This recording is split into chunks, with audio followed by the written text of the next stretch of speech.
Bienvenue dans cette nouvelle édition du Morning News. Voici les titres de l'actualité. Alors que la tenue du second tour de la présidentielle libérienne devait se tenir ce 7 novembre, la Cour suprême a annoncé ce lundi 6 novembre la suspension du scrutin. Cette deuxième étape du scrutin devait opposer l'ex-footballeur Georges Weah au vice-président Joseph Boakai.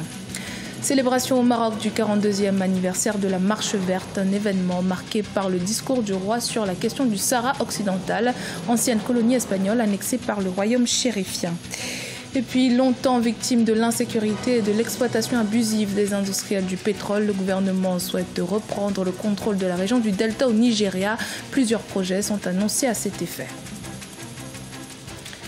La tenue du second tour de la présidentielle suspendue au Libéria, une décision de la Cour suprême qui fait suite au recours déposé par Charles Bromskin, arrivé troisième au premier tour de l'élection présidentielle pour de supposées fraudes lors du premier scrutin.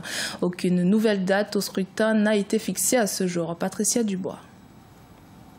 Les appels au calme se multiplient au Libéria. Le second tour aurait dû avoir lieu entre Georges Weah et le vice-président Joseph Boakai mardi 7 novembre. Mais la Cour suprême a décidé de suspendre l'élection jusqu'à nouvel ordre. Une décision qui attise les tensions politiques. La présidente sortante, Ellen Johnson Sirleaf, a exhorté ses concitoyens à préserver la démocratie attaquée. Même son de cloche du côté du candidat Georges Weah, qui a lancé un appel au calme. J'en appelle à vous tous, mes partisans, à rester calmes pendant que nous traversons la phase juridique de l'élection. Cet appel au calme était très attendu par les Libériens. La suspension de ce second tour impacte en effet sur l'économie du pays qui tourne au ralenti depuis le processus électoral. C'est le cas notamment dans la ville de Robertsport. Je souhaite que le pays se préoccupe plus des jeunes parce que le gouvernement précédent se désintéressait complètement de l'intérêt des jeunes. On entend peu parler du pays dans les médias, ce qui ne favorise absolument pas l'activité touristique et l'emploi des jeunes. C'est décourageant. Ici, le gouvernement nous a complètement oubliés. Les gens de cette communauté n'ont pas le privilège d'avoir un emploi parce que le gouvernement ne nous donne pas l'opportunité de créer des emplois. Mais au moins, dans ce refuge, j'aide certaines personnes à répondre aux besoins de leur famille et à scolariser leurs enfants. Dans l'attente de l'enquête de la Commission électorale nationale sur les fraudes présumées, 4 partis libériens se sont rencontrés mardi 7 novembre afin d'unir leurs efforts pour soutenir la candidature à la présidence du vice-président sortant Joseph Boakai, qui avait obtenu 28,8% des voix au premier tour face à celle de l'ancienne star du foot Georges Weah, alors en tête du scrutin. Un signal fort au monde pour dire que nous nous unissons pour la défense de la démocratie, selon Robert Padé, le président du Parti de l'Unité de Joseph Boakai. Le Maroc a célébré ce lundi 6 novembre le 42e anniversaire de la Marche verte. À cette occasion, le roi Mohamed VI s'est exprimé. Il a rappelé la position marocaine quant à la question du Sahara occidental, un règlement qui ne pourra se faire en dehors de l'initiative d'autonomie. Fanny Mounichi. L'autonomie est l'unique voie pour le règlement du conflit au Sahara occidental. La position marocaine a été clairement rappelée ce lundi par le roi Mohamed VI. Le souverain chérifien s'exprimait à l'occasion du 42e anniversaire de la Marche verte, un discours royal aux accents de feuille de route. Aucun règlement de l'affaire du Sahara n'est possible en dehors de la souveraineté pleine et entière du Maroc sur son Sahara et en dehors de l'initiative d'autonomie dont la communauté internationale a reconnu le sérieux et la crédibilité. Une proposition d'autonomie élargie qui a permis de relancer le processus de résolution sous l'égide de l'Union africaine et des Nations unies, la communauté internationale insistant pour une solution politique au conflit. Avec ce discours, le roi Mohamed VI balise ainsi le périmètre du cadre des négociations.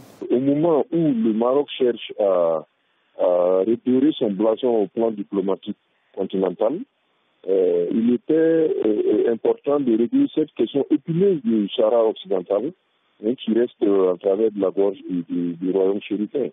Donc au moment où il cherche à se rallier avec les grandes institutions de l'Union africaine, la CEDEAO, le Maroc a besoin de régler cette question tout en maintenant sa position de départ qui est de garder ce territoire-là dans le giron du Maroc.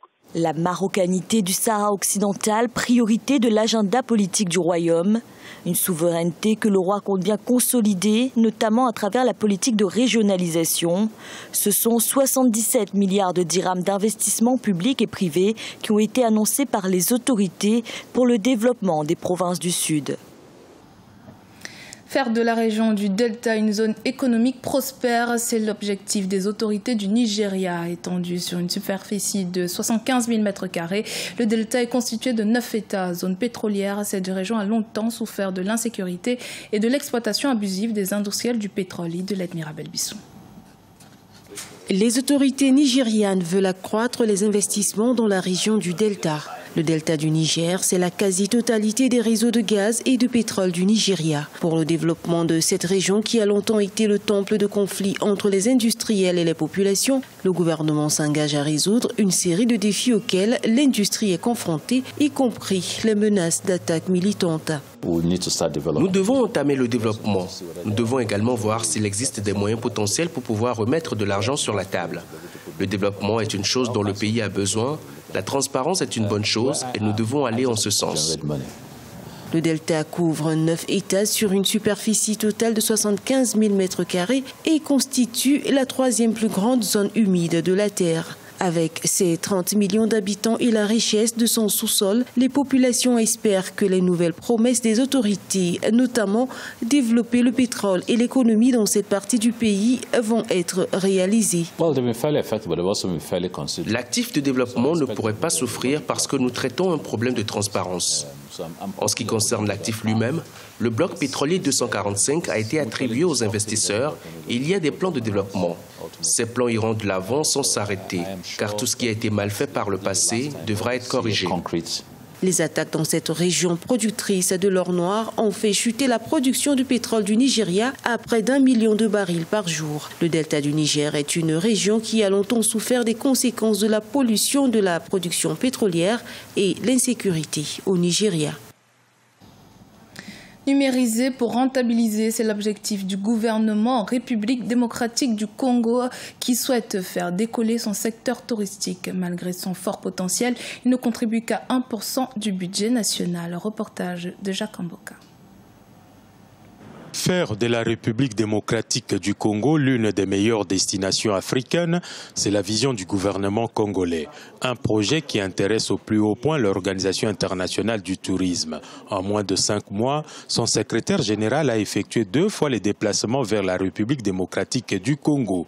Objectif visé, numériser les secteurs en vue de les rentabiliser. Les premières étapes de ces projets consistent à identifier et répertorier les secteurs clés faciles à numériser. Nous escomptons qu'avec ces procédés qui seront mis en place, nous allons pouvoir non seulement formaliser le secteur par l'identification, mais aussi pouvoir aider les opérateurs, mieux sérier leurs problèmes de telle manière à ce que l'on puisse, avec eux, promouvoir leurs projets, promouvoir le secteur et peut-être les accompagner financièrement par des partenariats publics-privés avec des banques, valider certains de leurs projets de telle manière à ce que le secteur devienne un secteur réellement porteur. Pour ces projets de numérisation, le tourisme congolais bénéficiera de l'expertise de Ecom SAS, une entreprise congolaise spécialisée dans le commerce électronique. L'appui financier sera assuré par l'entreprise Procrédit Bank Equity RD Congo. En fait, notre apport est l'accompagnement en général sur les services financiers que la banque peut apporter. Et en termes d'innovation ou en termes de digitalisation, nous sommes la première banque à avoir lancé les e-commerce au pays et nous pensons mettre cette expertise dans le développement du tourisme au Congo. La République démocratique du Congo a un riche potentiel touristique, regorgeant une flore et une faune aux espèces rares qui incitent au tourisme accéléré. Le parc de Virunga, par exemple, connaît une croissance des visiteurs dont plus de 77 000 durant l'année 2016. Malgré ces opportunités, le tourisme ne participe qu'à moins d'1% au budget du pays. Dans l'actualité sportive, la sélection tunisienne senior de basketball homme a battu l'équipe portugaise de division 1 Barreirense 84-54 ce mardi 7 novembre. C'était lors d'un match amical de préparation au premier tournoi de qualification pour le mondial 2019. C'était le journal de la rédaction. Merci de votre fidélité. Dans un instant, une nouvelle édition de l'actualité sur Africa 24.